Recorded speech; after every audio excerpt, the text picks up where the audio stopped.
NPL मा सुदूरपश्चिम निरन्तर जितिरहेको छ। एउटा उत्कृष्ट खेल प्रदर्शन गरेर अहिले काठमाडौँको क्रिकेट मैदानमा आफ्नो क्षमता देखाइरहेको छ। सुदूरपश्चिम पछाडी परेको विकट भोगमरी भन्ने कुरालाई त्यसले एक खालको सकारात्मक सन्देश प्रवाह गरिरहेको छ। सुदूरपश्चिमका मान्छेले अवसर पाउँदाखेरि देखाउँछन् भन्ने खालको त्यो सन्देश प्रवाह गरेको छ। हामी पनि बाजुरा जिल्ला 77औं मानव सूचाङ्कमा बाजुरा जिल्ला, त्यसमा पनि अझ माथिल्लो भेग 4वटा पालिका अत्यन्तै गरिबीको रेखामुनि भन्ने खालको त्यो कुरालाई मेट्न चाहन्छौं र यो कुन्ना क्षेत्रकै प्रतिनिधित्व गरेर बाजुरा जिल्लामा यो क्षेत्र पनि उत्कृष्ट छ, हामी पनि अगाडि छौं भनेर हामीले त्यो सन्देश दिन चाहन्छौं।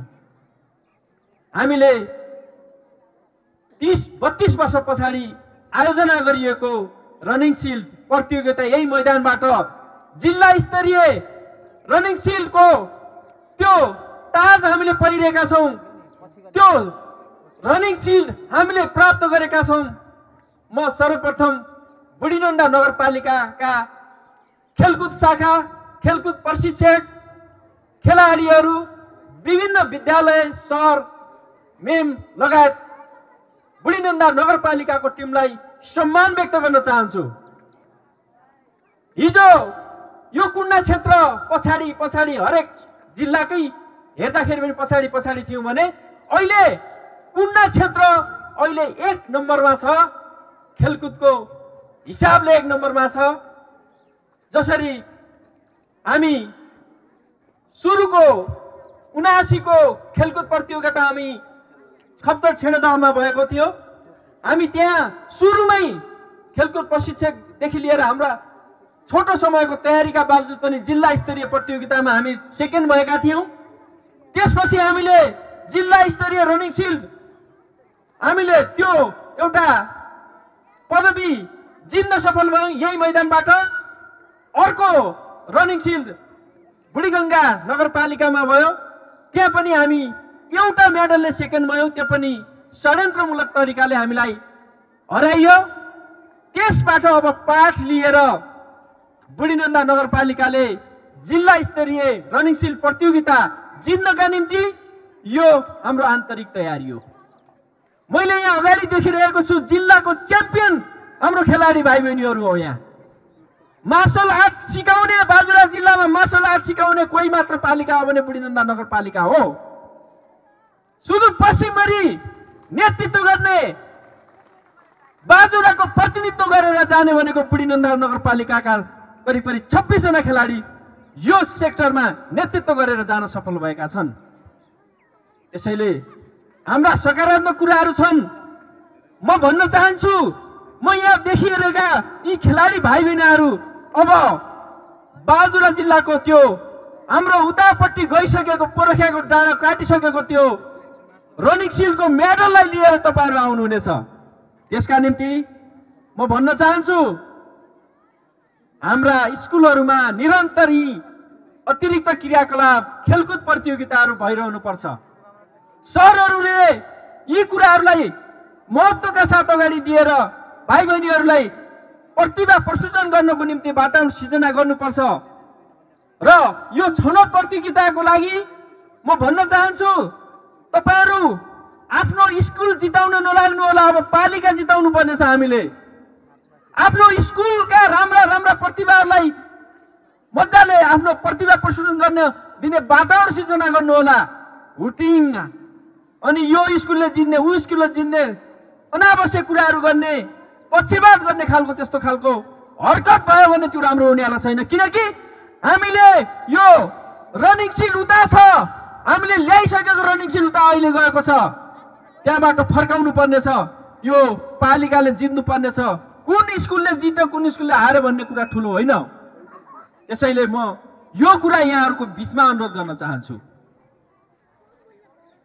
अर्को कुरा म यहाँहरुको बीचमा राख्न चाहन्छु, बुढीनन्दा नगर सरकारले शिक्षा क्षेत्रमा पहिलो कुरा विद्यार्थीहरूलाई चाहिँ अतिरिक्त क्रियाकलाप र विद्यार्थीका प्रतिभाहरू प्रस्फुटन गर्नको निम्ति हामीले खेलकुद, संगीत, नित्य प्रशिक्षकहरूको व्यवस्था गरेका छौँ। सम्पूर्ण स्कुलका भाइ बहिनीहरूले त्यो प्रशिक्षकबाट प्रशिक्षित हुन जरुरी छ। त्यो वातावरण हामीले दिएका छौँ कि छैनौँ? प्रत्येक स्कुलमा हामीले त्यो खटाउने वातावरण बनाएका छौँ। त्यसको परिणामस्वरूप अहिले जिल्लामा हामी देखिन थालेका छौँ। त्यो निरन्तर हुन जरुरी छ।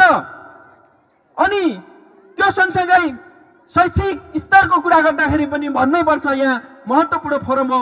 सम्पूर्ण हाम्रो अग्रज व्यक्तित्वहरू यहाँ उपस्थित हुनुहुन्छ। त्यसैले पनि हामी बाजुरा जिल्लामा अहिले शिक्षामा 1 नम्बरमा छौँ। शिक्षामा हामीले एसीकै नतिजा हेर्ने हो भने गत वर्षको नतिजामा हामी सामुदायिक विद्यालयको 100% नतिजा ल्याउने हाम्रो पालिकामा पर्छौँ। हामी जनप्रकाश 72% देखि लिएर नन्देश्वरी 100% सम्मको रिजल्ट ल्याउने पालिकामा हामी पर्छौँ। त्योभन्दा अगाडि पनि हामी जिल्लाभरि धेरै विद्यालयहरू नील खाइरहँदाखेरि बुढीनन्दा नगरपालिकाले 48% देखि 69% सम्म रिजल्ट ल्याएको थियो। इजिआरए टेस्टमा हामी जिल्लाभरि 54% छौँ, अरू पालिका 16-17% भइरहेको अवस्था हामीले देखेका छौँ। यसलाई निरन्तर रूपमा अगाडि बढाउन जरुरी छ। 11 मा हामीले यो जनप्रकाशको जिल्ला टपर विद्यार्थी हामीले यहाँबाट जन्माएका थियौँ। 11 मा जिल्ला टप गर्ने विद्यार्थी जनप्रकाशको विद्यार्थी भाइ हुनुहुन्थ्यो। यसरी हाम्रो जिल्लाभरि एक खालको त्यो एउटा प्रतिष्ठा अगाडि बढ्दैछ, खेलकुद क्षेत्रमा पनि र शैक्षिक क्षेत्रमा पनि। र अर्को कुरा, म यो शिक्षा क्षेत्रको कुरा गर्दाखेरि बुढीनन्दा नगरपालिकामा हामीले 6वटा भन्दा बढी स्कुलहरू निर्माण गरिसकेका छौँ। यो नगरपालिकाले यो जनप्रकाश माविलाई एकदम केन्द्र भागमा राखेर यसको घेरबारदेखि लिएर ती खण्डहर भएका भवनहरू छोडिसकेका छन्। यहाँको खानेपानी, यहाँ वडा कार्यालयले निरन्तर रूपमा महत्त्व दिँदै यहाँ चाहिँ पढ्दै कमाउँदै कार्यक्रम, फलफुलका बिरुवाहरू रोप्ने र फेरि पढ्दै कमाउँदै कार्यक्रमलाई अगाडि बढाउने खालको एउटा त्यो कुरा सोच राख्नु भएको छ। यी निरन्तर रूपमा अगाडि बढेका छन्। आवासीय विद्यालय हाम्रो कम्प्लिट हुँदैछ, बन्दैछ। 16 खटे भवन अनाथ र आश्रयविहीन बालबालिकाका लागि सिद्धेश्वरीमा विद्यालयमा चाहिँ अहिले आवासीय विद्यालय सञ्चालन भइरहेको छ, त्यो निर्माण भइरहेको छ। यो लगायत विभिन्न कुराहरूमा हामी एउटा साँच्चीकै मिसनका साथ हामी अगाडि लागेका छौँ। गरिब जनताका छोराछोरीहरूलाई ट्युसन पढाइरहेका छौँ, 11-12 निःशुल्क गरिरहेका छौँ। यसरी हामी अगाडि बढिरहँदा यो क्वालिटी क्षेत्रलाई पनि हामी केन्द्र बनाउन चाहन्छौँ। इलाका प्रशासन कार्यालयको करिब कार्यान्वयन हुने तहमा छ। अब नागरिकता यहीँबाट बन्ने कुराहरू यहाँलाई म जानकारी गराउन चाहन्छु। सँगसँगै अस्ति भर्खरै हाम्रो यहाँ बेली ब्रिजको शिलान्यास भएको छ, पक्की पुलको पनि शिलान्यास भएको छ। क्वालिटी अब मार्केटसँग जोडिनको निम्ति पनि 12 मास गाडी चल्नको निम्ति पनि तयार रहेको छ। हाइड्रो पावर अगाडि बढिरहेको छ। यो सँगसँगै विभिन्न विकास र यहाँको सेन्टरकै कुरा गर्ने हो भने पनि एसी इक्जाम दिएर अनुत्तीर्ण विद्यार्थीहरू चान्स इक्जाम दिन मार्केट जानु पर्थ्यो। हामीले सेन्टर यहीँ बनाइसकेका छौँ। यहीँनिर अहिले यो क्षेत्रका विद्यार्थीहरू जनप्रकाशबाट अहिले मौका परीक्षा दिन पाउनुहुन्छ। 11-12 को पनि त्यही हो। यो वर्ष अलिकति मिस्टेक भएछ, मार्केट जानु पर्यो। हामीलाई टाइममा जानकारी गराउनु होला, म सरहरूलाई भन्न चाहन्छु। त्यसको केन्द्र पनि यहाँ भएको छ। यसरी निरन्तर रूपमा हामी यो क्षेत्रमा लागिरहेका छौँ। यसमा सम्पूर्ण राजनीतिक दल, सम्पूर्ण जनप्रतिनिधि, यो क्षेत्रकै सबै व्यक्तित्वहरूको सहयोगको आवश्यकता छ। यहाँहरूको सरले, यहाँहरूको साथले हामी अझै यो क्षेत्रलाई अगाडि बढाउनको निम्ति हामी लाग्नेछौँ भन्दै म यो थोरै कुरा यहाँहरूको बिचमा राखेँ। र राष्ट्रिय प्रसारणको लाइनको पनि यहाँ आउँदैछ। एन्टी फाइबरको ठेक्का पनि भइसकेको छ। अब नेटको समस्या आउँदैन। अहिले हरेक ठाउँमा चाहिँ समस्या भनेको नेट ब्याकअपको कारणले गर्दाखेरि, बत्तीको कारणले 1-2 दिनभित्र अब यहाँ कोल्टीमा राष्ट्रिय प्रसारण लाइन बत्ती बल्नेवाला छ। यो कुरा यहाँहरूको बिचमा